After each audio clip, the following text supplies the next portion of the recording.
Good morning student. अभी हम समझने वाले हैं area of sector of a circle. एक सर्कल का जो सेक्टर होता है उसका एरिया कैसे फाइंड करते हैं। तो हम समझते हैं कि सेक्टर किसे कहते हैं। तो सेक्टर जो होता है उसमें दो टाइप के होते हैं। पहला होता है माइनर सेक्टर और दूसरा होता है मेजर सेक्टर। माइनर सेक्टर निकालने के लिए आपको क्या करना होता है, जैसे कोई सर्कल है, अगर उसके सेंटर से अगर थीटा डिग्री का एंगल बन रहा है, जैसे यहाँ पर थीटा डिग्री का एंगल बन रहा है, वो कितना हो सकता है, 30 हो सकता है, 60 हो सकता है, 45 डिग्री का होगा। तो जितना भी डिग्री का एंगल बनेगा उससे जितने भी एरिया को कवर करेगा, उस सर्कल के जितने भी एरिया को कवर करता है, तो उसको हम बोलते हैं माइनर सेक्टर। लेकिन अगर हम पूरे सर्कल के एरिया में से माइनर सेक्टर का एरिया बाहर कर रहे हैं, तो जो बचा हुआ पार्ट है वो क्या कहलाता है, मेजर सेक्टर। अब फार्मूला की बात करें तो एरिया ऑफ सेक्टर क्या होता है, if we take an angle of sector theta is equal to 360।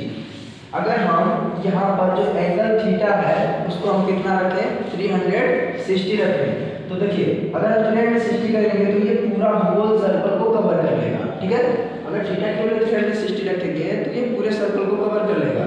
तो मतलब पूरे सर्कल का एरिया हमको पहले से पता है कि अगर एंगल 360 है तो एरिया पूरे सर्कल का होगा, और पूरे सर्कल का एरिया हमने इसके पहले वाले वीडियो में पढ़ा था, क्या होता है, पाई आर स्क्वायर। तो 360 किसके इक्वल हो जाएगा, पाई आर स्क्वायर।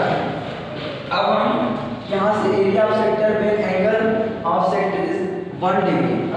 अगर हम 1 डिग्री की बात करें तो कितना होगा, अगर इधर 360 इधर भी इधर पाई आर स्क्वायर है, अगर हम 360 दोनों साइड मल्टीप्लाई डिवाइड करें तो 360 से 360 कैंसिल हो जाएगा, लेकिन इधर 360 बचेगा।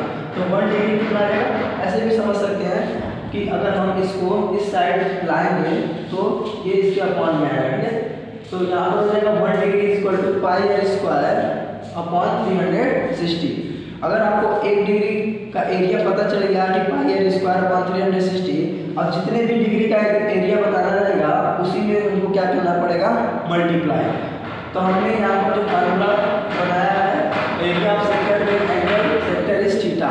थीटा मतलब कोई सा भी एंगल हो सकता है, तो जो 1 डिग्री का है उसी में जितना भी डिग्री का हमको एरिया बताना है उससे हम क्या कर देंगे, मल्टीप्लाई कर देंगे। क्लियर, तो कितना हो डिग्री का एरिया निकालना है, तो pi r square upon 360 multiply क्या हो जाएगा, थीटा। आगे बढ़ते हैं, तो ये area of the sector of angle is equal to, इसको थोड़ा सा और अच्छे से लिख देंगे तो क्या हो जाएगा, pi r square upon 360 into theta. Theta को हम पहले लिख देंगे और पाई आर स्क्वायर के बाद में लिख दें तो क्या आएगा, theta upon 360 into pi r square. अब ये जो आया ना, एरिया ऑफ सेक्टर का एंगल कितना हो डिग्री का एंगल बने उसका जो एरिया कवर करेगा इतना ही आएगा, कितना, तो theta upon 360 multiply pi r square. Theta की वैल्यू क्या हो सकती है, तो यहाँ पर जो एंगल बनेगा ना 30 डिग्री, 60 डिग्री, 45 डिग्री, वही वैल्यू